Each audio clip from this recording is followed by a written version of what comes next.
Welcome to Talent Takeover, Unfiltered. When it comes to working hard and keeping it real, we know our shit. Self-care, happiness, inner peace, and time. I'm Brianna Rooney, and this is Taylor Bradley. Hey, y'all. And we have thrived in chaos and turned it into an art form. So Taylor, what are we doing here today? We're here to give you a raw, under-the-hood view of all things recruiting and finally give credit where credit is due to a long underrated industry that's full of quote-unquote experts. All right. Well, then let's take this show to the road. Hey there, it's Brianna Rooney, your Millionaire recruiter. And if you've been keeping up with the buzz in recruiting, I hope you have, you've been hearing a lot about, AI. Everywhere you turn, there's talk about automation, machine learning, algorithms. What in the world does that mean? How do you take those buzzwords and translate them into actionable strategies for your recruitment process and get some time back? Doesn't everybody want some time? I know I do. Well, you're in for a treat because I'm teaming up with Recruit CRM for an upcoming webinar that's going to be a game changer. And we're not just going to give you theories. We are going to roll up those sleeves and provide a live demonstration. So this is your golden opportunity to see firsthand how to seamlessly blend AI into your hiring and recruiting strategies. Ready for a sneak peek? We're giving you a crystal clear roadmap to implement AI step by step so you can hit the ground running. Every innovation has its roadblocks, and we're giving you proven strategies to overcome the challenges of integrating AI. We will show you AI in action. It's where theory meets practice, and you'll be right there with us for a hands-on showcase of AI in the real world. And we will end with a crystal ball moment to help you stay above the curve and your competitors, and we'll arm you with the insights, AI in recruitment, where it's heading, all the cutting edge advantage. So, are you ready to take the plunge? It's time to up your recruiting game, so join us for this revolutionary session. Just click on the link attached to this post and secure your spot. And yeah, guess what? It is absolutely free, and I'm thrilled to see you there and dive into the exciting world of AI and recruitment together. Hello. Welcome to Talent Takeover Unfiltered. So we're coming to you with taking a pay cut to take a new job or after a layoff. What in the world is the market doing? What should we do? What's the move? Taylor, how are you doing? Doing good. How are you? I've had a better day. Okay, so if we're being honest, same. That's our usual energy that we come into these calls. People are probably like, what is wrong with these broads? But yeah, no, it's been better. But I'm glad we're talking about this because I feel like there's just a lot of questions that people have. I know I get messages, just different questions that people have in the market. I know you get them too with your Ask Me Anythings, TMRP, people messaging you on LinkedIn. And it's just like, what the fuck is going on? And how do people respond? And so I think we should just talk about it. You know, the different trends and stuff that we're seeing with people. And then specifically like questions. How do you respond to certain situations? So in this case, you know, like you said, taking a pay cut to take a new job offer after a layoff. In a market like this, is this the move? And so what we're talking about, and there's a couple different categories of like people that have maybe been laid off and they stayed through COVID times or a really tumultuous market and, didn't leave whenever, this is specific to recruiters, didn't leave whenever the salaries were like $400K or, just these crazy abnormal salaries that we saw in the market, but just were steady eddies, consistent, had this job, adjusted their way of life to a comp that they're used to making. And so I've had people ask me, like, what are you seeing? What do you think about the market? Do you think that it's worth kind of holding out and waiting for a job that is comparable to what you were at, both job title and pay level? Or is this the type of market that you just need to take what you can get and, start working again, whether that's driving for Uber, whatever that is, whatever that looks like. And so I think that's the conversation here is that, people, should they do that? And keeping in mind that these are people that don't like to be job hoppy or leave. And so if they did accept something, are going to be looking for something that's going to get them back to where they were, but don't want to be job hoppy. So from an employer perspective, like want to do right by their employer if they accepted a job that was maybe at a lower level, both salary and job title than they're used to. And so I think these are all fair questions. I don't necessarily have the answer to them, but I think we should talk about it. Yeah, I think we're still seeing the side effects of the horrid, COVID. I feel like it's like we're not supposed to say the C word anymore, right? Different C word. Different C but word. Honestly, I think that it just took a long time, depending on what market you were in, to hit you. But I think what was interesting, what came after that, is that we started to pay more attention to our mental well-being and think about, what do we want to do? What are we happy doing? But I will say, like, anyone that has gone through therapy, whether or not you're in the beginning of the journey or you've been in it, it gets worse before it gets better. So I think when you start to kind of sit down and be like, shit, like, here I am, whether or not you're laid off or you decided you just don't like what you're doing anymore and you start looking around, I do think that you should take something now, but I'm going to preface it with, this is all like completely personal. Okay. So how long can you go without making a certain amount of money? Okay. True. So could you actually take a break and breathe? Or is that break going to cause some turmoil in the house? Is it going to cause financial strain? Because I got to tell you, financial strain is the worst goddamn strain in the universe. The worst. So for me, if I could go bartend, and I go to bartend because obviously that's what I used to do before. That's what I used to do before recruiting. I think, could I go bartend and pay my bills and still see my kids and do all of those things that I need to do? Could I go do that, for a while before I got, back on my feet? Could I do that? Could I look myself in the mirror? Is that okay for me? And my answer is yes, it is. Because what's worse for me is not working, is because you get in this, another bad word, the D word, the desperado, and you have this mental shift that's really fucking hard to get out of. Yeah.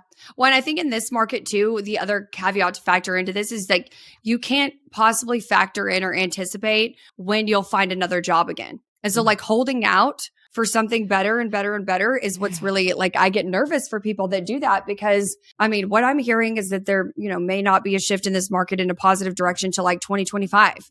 And so, I think if you're holding out for something, you could end up being one of those people that we see on, LinkedIn, and like, bless their heart. And I truly mean that, like, that's 8-9 months without a job, that is like, gone through 50, 60 interviews. I see those posts almost daily, as I'm sure you do too. And with people with amazing backgrounds. And so there's not really like, that's another thing. There's no profile of person that's impacted by this market. I mean, everybody that I know to a certain extent has been impacted. Now, what extent and what that looks like, whether that's they take on more because other people were let go, like, it's affected everybody here. And, so I think that, like, everybody in this market. So I feel like that is really, really important, is to just know what's best for you. So I think that's what we're talking about here. There's no real right or wrong answer, but like, you never know when the market is going to come back. So you've got to do what's best for you. And I totally understand the thought process people have of like, you don't want to seem flaky. You don't want to take a job where, you go through training, you've onboarded, your learning curve's 3 months, and then you leave because you get a job that is like more aligned with what your entire background or career is, but you have to do what's best for you. I feel like that's kind of like the moral of all of this, is you have to do what's best for you. And I mean, as much as like, I would love to be able to tell people, take a month, take 2 months off. Like you said, it's dependent upon their situation to focus on their mental health, but you could have every expectation that you're going to take a month or 2 off, then start your job search. And it's a difficult search. And then you're unemployed for 6 months. And so I think really there's no way you can plan around this stuff. It kind of reminds me of like pregnancy, right? As if people can try to plan when they want to get pregnant. Sure. But you never really know like what your journey is going to be, how easy that's going to be for you, what's going to happen. Like you can only plan it to a certain extent. And so I think that everybody's got to do what's best for you. But I would recommend, like, if you get an offer from a great company with great benefits, even though it may not be where you want to be or where you're used to being, as long as it's a good job, I think anybody should take it. I don't think that's like my biggest takeaway from this is like, don't hold out for something better right now. Do what you need to do, because the people that I know that have held out, I was going to say hold it out. That's not a word. Held out for something better. They're like still struggling now, 6 months, 9 months unemployed. So okay. So then on the flip side, and from the, I guess, a company's perspective and how someone would handle this, would you tell the company that, like that, again, that has the pay that's good and feels stable and whatever box it's checking for you, would you tell them that you're going to keep looking? Like, would you tell them this isn't your forever? Like, how do you line that up? Yeah. And that's where it's like, I probably wouldn't advertise it, but I think those conversations are going to happen. I have to imagine like organically. And so if you start a conversation, if a recruiter reaches out to you about a job, or if you apply for a job that, may or may not have the comp listed, but I feel like those comp conversations happen pretty quickly. And so I think that that's a fair question for recruiters to ask. I don't know what I would do in that situation, because obviously it would do you a disservice in getting that job. 100%. Yeah, no, 100%. So, And I'm thinking about that too. And I'm like, you know what? I thought about this when I started my own business. And, now that as I mentor business owners, like you have to do everything, right? Mm-hmm. So if I'm going to be a janitor, I'm going to be the best goddamn janitor you've ever seen. And Mm-hmm. so I think that that's kind of the mentality that you have to have, that if you're willing to sign up for something that again is out of scope, or however you feel like your level is at, right? Then you just be like the absolute best, because I would still want a recommendation. I would still want a referral. And then I think what's really important here is to seek, like, you might be here in this moment, but there are so many opportunities in, perhaps even in the company that you're at. And it doesn't matter like where you started, maybe like down the road, like, hey, you know what? I really wanted to do this. And like in a few months, you can now have that ability to do it. So I think that my recommendation, what I would do is, if I'm going to do something out of scope, I'm going to, one, be badass at it, but I'm two, going to keep making sure that I am bringing the most ROI to that company, because I think that's how you pay it forward. I think that's good karma. And I would want someone to treat my business like that. So it's like the retention, like when people leave, it costs businesses quite a lot of money that I don't think we talk enough about. But so I would want to make sure that I'm at least setting up a company the best I can, and that I can leave, with a high head. Yeah. I think that's what you said, and I was writing down something. I think that's a different situation where you can be honest. So going back to what you asked me, would I tell the employer? I think if you're doing a job, you're working for a company internally, and there are things that are like outside of the scope of what your role has been, or what you like to do or want to do, or what you were hired to do, that you're taking on, whether that's with a pay cut or not, that you're taking on. I think it's fair to say like, hey, when things change, I'd like to go back to doing X or whatever, like happy to do this now. So I think that is where you can be honest. And I think that like any employer would appreciate, like, I'm happy to lean in here and do whatever it is. If it's usually recruiting, but you're going to go over here and do marketing stuff, like whatever that looks like for you. I think it's fair to be honest with your current employer that like, yes, hey, I'm happy to help do this, but this is not something that I want to do long-term or want to do forever. Even if I do really well at it or I don't, like I want to go back to doing X. I think there you can have, because you're already working there internally. You can be more honest. You can have those conversations. But I definitely think if you were honest in the interview process with that, I think it would impact your chances of getting the job. However, I would say that like, I'm sure most recruiters, because that's just what we do, know that if somebody is used to making a comp pay level at XYZ and they're taking, 100K less, 75K less, whatever it is, they may not stay a while, because you have to factor in, like, we always think about it when we send candidates over, right? If we send somebody that is $50, $60, $75,000 higher than what they're willing to pay on their max, you shouldn't even send that person, because it's not like we're talking a couple $1,000s here. It's like that's amount of money will change your way of life. Exactly. So I think, it's definitely probably the norm to assume they're going to be seeking something else out while they take this role. Or the way to be honest about it, I could say, is like, hey, I'm really looking for something that's going to be at this, but I'd be happy to help you guys out from a contract basis until I can find something else. So I think that's another way. Yeah, that's definitely a good one.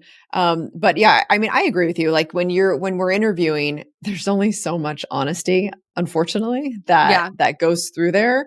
And on the other side, the company is only so honest as well. And so I think you have to kind of take that, like, like, look, I'm going to do the best I can. My integrity is going to be really high. But at the end of the day, the company has to do what's right for them. And the person has to do what's right for them. And I think that that's even where you started this conversation in the beginning is you got to do what's right for you. Like at the end of the day, you have to do what's right for you.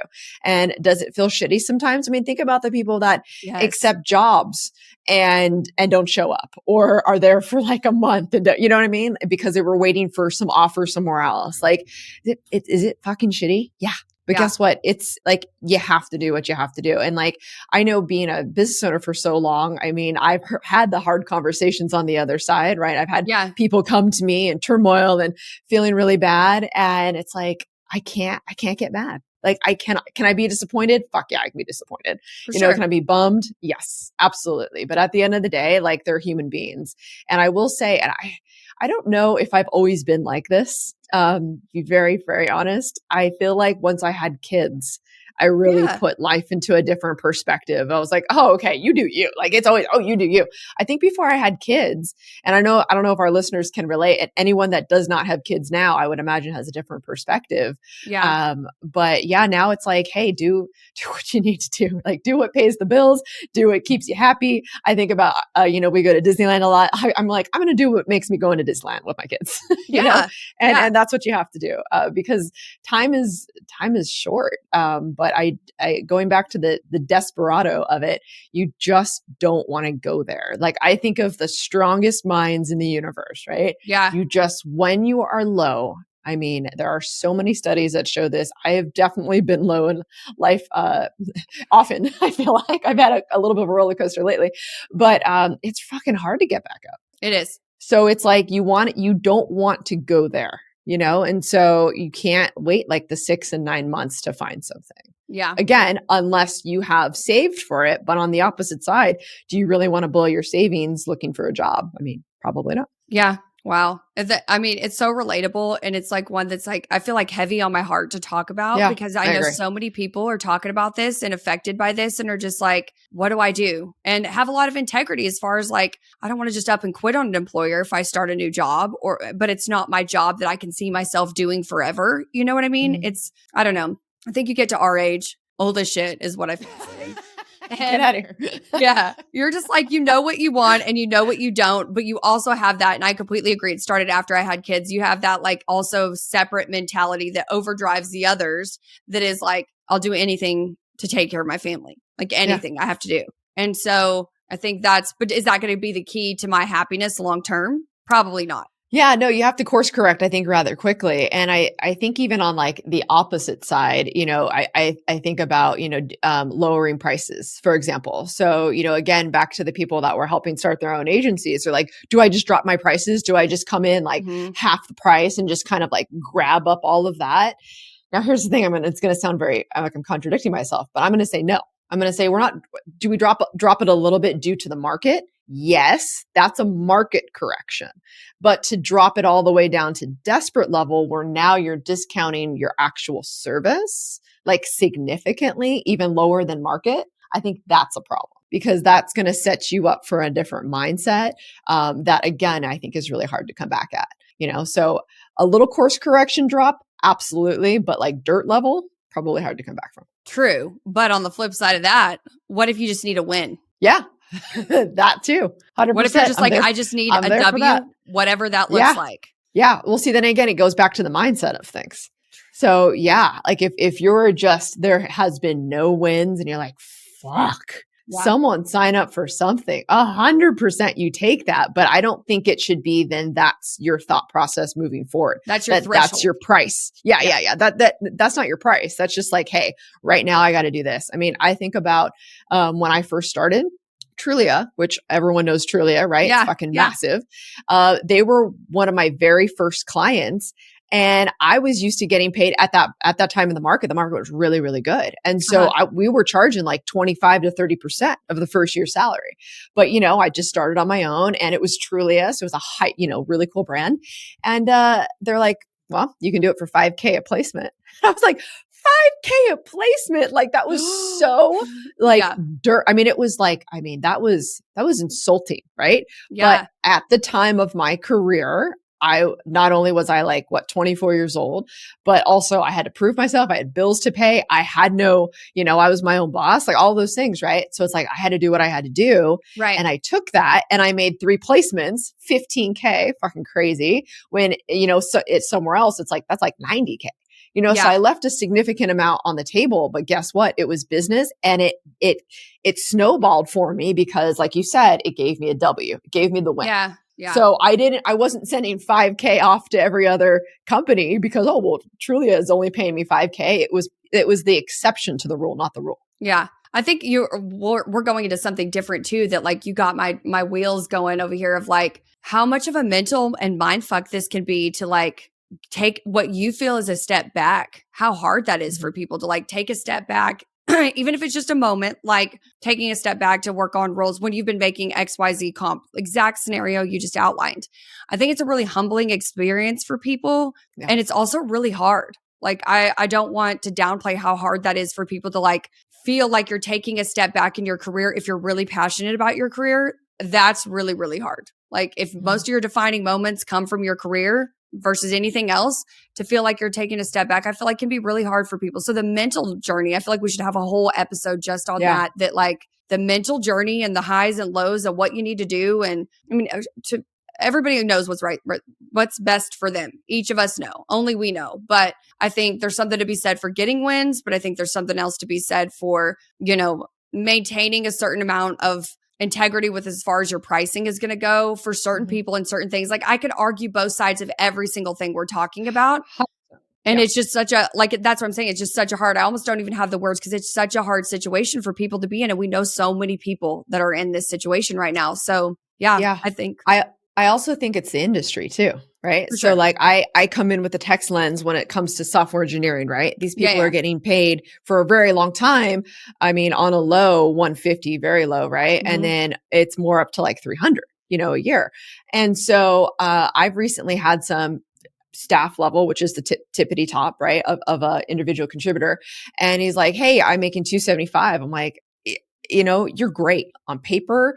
I know you personally. I know what companies you come from. So I was like, I'm excited to pitch this guy, right? And so I go and do my homework. I go see what companies are going to be great for him within his salary range, right? And all of like his little requirements. And I had to go back to him. I'm like, I'm sorry, your comp is high. Like, this is just not what the market is right now. And I'm not saying that you're not worth it. I'm sure you're worth every goddamn penny. But unfortunately, the market is not saying that. And so you have to take a massive pay cut. And I'm talking massive pay cut. I'm talking like, it was like more of like 220 was probably the highest that I was seeing from 275, and so that's significant. And so he's like, well, I don't want to stay here. I'm like, well, then you got to take a pay cut. Like it's a give and take. And so he's like, okay, yeah, just get me a good environment. So then we start to think, and again, this is probably a different conversation. So it's like, give me a good environment, give me a good boss, give me, people will take massive pay cuts for that shit. And I don't think companies, I don't know why I'm getting the money chills right now, because it's like, I'm talking about pay cuts. I've never gotten the money chills talking about pay cuts, but it's like, companies, like, wake the fuck up. We're not still doing enough when it comes to how we treat people, how we talk about it, what tools we give them to succeed, all of that shit. Like, that's the stuff people are gonna, I don't know why I think of Krispy Kremes, because I don't even like donuts, but like I think about these long ass line of people just waiting to get this one thing. But like, that's what it would be for a company that actually does things right. Yeah. And then whenever there is like these ebbs and flows in the market, they don't have to worry about losing their employees to somebody else who's going to pay more, because at the end of the day, they value their culture, their environment, their boss, all of these things more. Yeah. Completely agree with that. Oh, well, I think we should definitely have another one that's just all about the mental health journey of being laid off or looking for a job or just surviving in this market. Maybe that's what we'll call it, like surviving in this market. Yeah, well, we do have for our listeners something to look forward to. We're going to have a guest on that is going to talk about Never Search Alone. It is a book, so Jess, please put that in the notes for them to check out. But it's essentially like how you network and find your great job, and it's not from applying. So I think this all kind of goes hand in hand. It's like, how do we find the job that we want to find, or how do we find a job that we need right now? Yeah. And not have to feel so heavy, because you could look on Indeed right now. I was on, this is mind boggling to me. I was on it was a financial startup. Actually, I guess they're not a startup now. They have like 1,000 people, but they have 1,500 to 2,500 applications for every job that they have posted. And they have like 50 jobs. Like, I'm thinking to myself, like, it's kind of depressing. Like, looking at that is depressing. Yeah. For like so many different reasons. Like, I won't even tangent on that one, but yeah. So it's like, there's so many facets, I think, to this and to where we are in the market, that we absolutely have to dig here. Mindset, 100%. Yeah. Okay. I'm going to leave them with the broke to boss tip, and then we're definitely going to add on to one of those. So broke to boss tip is, and we've already touched on it, is know your worth, but also be smart. So do what you have to do to take care of yourself and your family. And so I think that's like people that reach out to me and ask me this question or ask me questions about should I do this or that? Like I can't give you the answer, Brianna. I can't give you the answer. Everybody's got to do what's right for themselves. But if the question is about the market, just know we don't see, and I'm not trying to be negative Nancy, I'm trying to be realistic Rhonda. We don't see a change, a shift right now or in the near future. I would say that everything I'm reading is 2025. Again, that's just what I'm reading. So do what you have to do to take care of yourself. Like whatever that looks like, bartend, drive for Uber, go work in any kind of other job, like whatever that is. But I think people should definitely in this market do what they have to do to take care of themselves, but also, know their worth. Be smart. That's it. Yep. Be smart. Love it. Woo. That was heavy. It is a heavy one. Thank you all for listening. We'll see you next